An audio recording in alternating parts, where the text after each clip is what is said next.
Bienvenue dans À la Une. À la veille d'un vote important à l'Assemblée nationale, on va revenir sur l'intervention française en Libye. Bonjour Sylvain. Bonjour Hélène, bonjour à tous. La coalition a débuté son intervention fin mars. On s'attendait à une opération rapide, or il n'en est rien.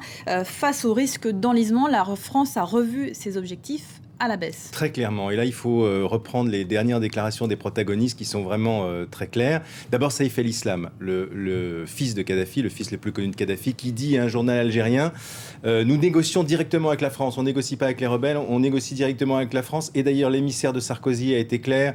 C'est nous qui avons créé les rebelles. Si on leur dit de s'arrêter, ils s'arrêteront. Donc voilà une déclaration a priori qu'il faut prendre avec précaution. Mais si on voit ce que disent les dirigeants français hier, là, ça résonne comme un terrible aveu d'échec, un terrible aveu d'impuissance.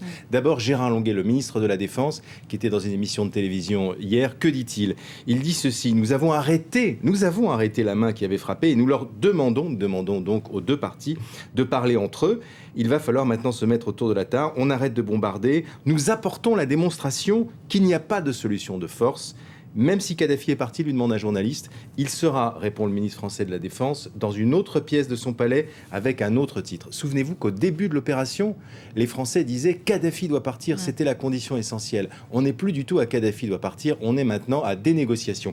Et Alain Juppé, le ministre des Affaires étrangères, le dit d'une manière un petit peu plus élégante, mais ça veut dire la même chose. Il dit la difficulté aujourd'hui, c'est de savoir comment provoquer la mise à l'écart de Kadhafi de toute responsabilité politique et militaire. On ne saurait mieux dire.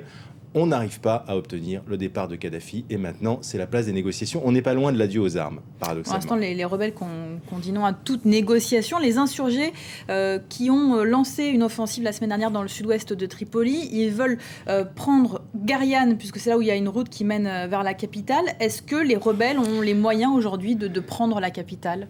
Non, parce que les parachutages d'armes français leur ont permis de gagner quelques centaines de kilomètres dans le désert, mais ça c'est une chose. Prendre une ville, même une armée très bien équipée, très bien entraînée, hésiterait avant de se lancer à l'assaut d'une ville dans laquelle il est de plus en plus clair que Kadhafi dispose encore de soutien important. Ça voudrait dire sans doute des semaines, peut-être des mois de bataille de rue avec des civils qui seraient privés de vivres, d'eau, d'électricité, de soins. Enfin, ce serait un véritable cauchemar. Donc prendre la ville, d'ailleurs le calcul n'était pas là. Les Français s'imaginaient qu'avec les rebelles qui s'approcheraient de Tripoli, il y aurait des défections massives et que la ville tomberait d'elle-même. D'ailleurs, les scénarios, en général, c'est comme ça. C'est les villes qui se libèrent d'elles-mêmes sous la pression de ce qui se passe à l'extérieur. En fait, il ne s'est rien passé de tel. Donc, on se rend à l'évidence que Tripoli ne tombera pas comme ça et que Kadhafi va s'accrocher jusqu'au dernier signe de son pouvoir. Pourquoi la France a-t-elle arrêté le parachutage d'armes aux rebelles ? D'abord parce que on a vu que c'est pas des armes supplémentaires qui allaient permettre de prendre Tripoli. Ensuite parce que ces parachutages ont provoqué un isolement diplomatique de la France. Et ça a été condamné par la Russie à qui on demande sur le dossier syrien de voter avec nous une résolution contre la Syrie. Donc et on voit bien ce qu'il en advient. Ça fait des semaines que c'est enlisé. Et ça a été même critiqué par nos propres alliés, par le Royaume-Uni et par les États-Unis, qui ont dit oui, il faut pas faire comme ça. On ne condamne pas la France, mais enfin, nous, on n'aurait pas fait comme ça. Les mêmes États-Unis qui, d'ailleurs, aujourd'hui, réagissant aux propos des dirigeants français, disent pas question, l'objectif, ça reste de faire tomber Kadhafi. Mais enfin, comme on voit que... Les États-Unis qui sont plus autant impliqués qu'au départ dans l'intervention. Ils sont impliqués, ils ne sont pas impliqués. En tout cas, ils ne sont pas impliqués sur le terrain, mais ils fournissent toujours les matériels de reconnaissance, les AWACS, les munitions. Mais ils ne sont pas sur le terrain. Et ils nous poussent à continuer. Avec des alliés comme ça, est-ce qu'on a dépassé le cadre de la résolution en Libye ou pas avec par exemple ce parachutage d'armes ? C'est clair que de glissement en glissement, souvenez-vous au début, on disait une no-fly zone, une zone d'exclusion aérienne, et pour la faire respecter, évidemment, il faut détruire les défenses anti-aériennes, ça suppose des bombardements, et puis les chars, parce qu'après c'est devenu une bataille de chars, et les chars de Kadhafi menaçaient les populations civiles. Il fallait intervenir pour faire ça. Puis ensuite, on a dit... Ça n'avançait pas, on a vu que les rebelles étaient très mal entraînés et très amateurs au fond. On a envoyé des conseillers militaires sur place. Puis on a fait intervenir les hélicoptères. Les hélicoptères, déjà, c'est un stade supplémentaire dans l'implication. C'est-à-dire vous allez au plus près, au contact, les hélicoptères pour détruire des cibles mouvantes. Et puis ensuite, il y a eu ces parachutages d'armes. Bref, de glissement en glissement, on se retrouve, et ça va être au centre du débat demain à l'Assemblée, dans une situation, d'ailleurs Saïf el-Islam, c'est ce qu'il dit. Il dit, nous, on est en guerre contre la France. Les rebelles, c'est une création de la France. on est dans une situation où la France, effectivement, est, en guerre en Libye, de plus en plus clairement, isolée parce que ses propres alliés ne la soutiennent pas dans cette démarche et en plus est en train de tirer les conséquences que ses objectifs de début de campagne ne sont pas tenables, ne sont pas réalisables. Donc on arrive dans une négociation dans laquelle on n'est pas franchement en situation de force. Ça veut dire qu'on peut déjà peut-être tirer quelques leçons de l'intervention française en Libye sur le principe même d'aller appuyer des insurgés contre un dictateur ? Un certain nombre de militaires français, ces derniers jours, disent que cette opération a été impensée stratégiquement. On n'a pas pensé au coup d'après, ce qui est clair. En même temps, on sent aussi des critiques chez eux sur la justification même de l'intervention française. C'est-à-dire, au fond, ils disent que c'est des guerres asymétriques, c'est pas des guerres qui sont gagnables, l'armée française n'est pas faite pour ça. Alors en même temps, si on lit ça, on se dit à quoi ça sert d'avoir une armée si aujourd'hui on n'est pas dans une situation où on va agresser les frontières de la France demain. Les armées aujourd'hui, c'est fait pour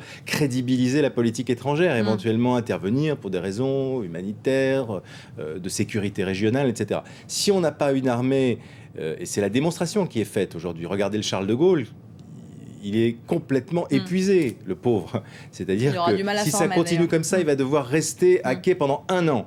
Et il ne pourra pas continuer très longtemps à être opérationnel sur place. Bon. Et nos moyens ne sont pas infinis. On a dépensé 160 millions d'euros. Ça coûte encore 1 million d'euros par jour supplémentaire. Tout ça pour ce résultat où maintenant on est en train de se dire finalement Kadhafi va peut-être rester au pouvoir. Donc, à quoi sert l'armée française ? Elle est trop mal équipée, enfin trop peu d'investissement, disons, pour ce genre de conflit.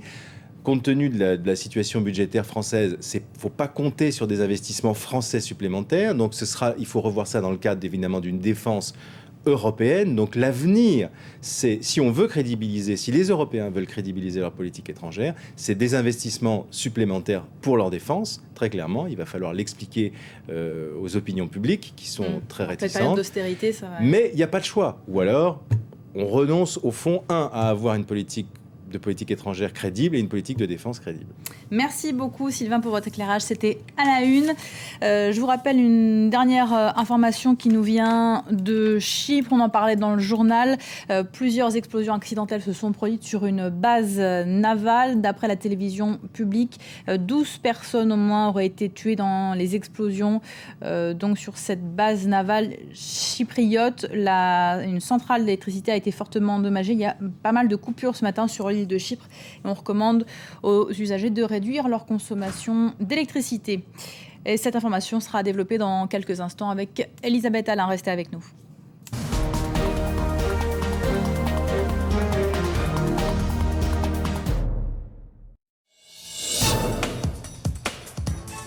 Province du Bamiyan, au cœur de l'Afghanistan. Une scène atypique, 3 soldats américains font du tourisme. En 2001, au même endroit, les talibans défiaient la communauté internationale en détruisant les 2 Bouddhas géants qui s'y trouvaient. 10 ans après, la région est devenue la vitrine d'un Afghanistan pacifié. Les troupes de l'OTAN ont commencé à se retirer. 740 policiers afghans assurent maintenant la sécurité de la région. Réussiront-ils vraiment à empêcher le retour des talibans ? Reporter, demain à 13h40, heure de Paris, sur France 24.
Retrouvez tout France 24 sur france24.com.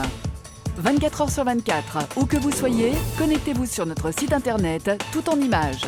En français, en anglais, en arabe, c'est sur france24.com.